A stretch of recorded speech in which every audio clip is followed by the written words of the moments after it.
pieejamas finanses. Kā saka, šeit arī vēl ir kur piestrādāt, acīm redzot, jā.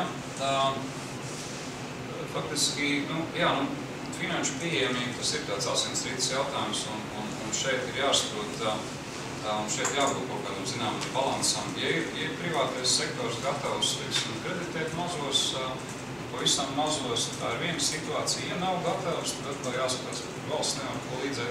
Šeit katrā ziņā ir jāsaprot, ka lai tas mazais iekustētos, zinām resursu pieejamību viņam ir nepieciešama. Bet, protams, man jāpiekrīt, ka naudu nevar vienkārši dalīt, tur jāprasa, vai tas projekts ir labs un vai viņš tiešām realizēsies. Ja? Cik lieta, ka arī tur, piemēram, Labklājības ministrijas, drīzāk sakot, nodarbinātības valsts aģentūras paspārnē esošās programmas, tur atkal, man liekas, tās pārbaudas ir pārāk jau sarežģītas, smagnējas, ja, kur ir vieni top konsultanti, kas palīdz sagatavot biznesa plānu, ja, kas maksā naudu, protams, valstī. Un tad ir otra tāda paša top konsultanti, kas tam vērtē, vai tas plāns ir izdevies. Pēc tam iedod 40,000 citam bija. Ja.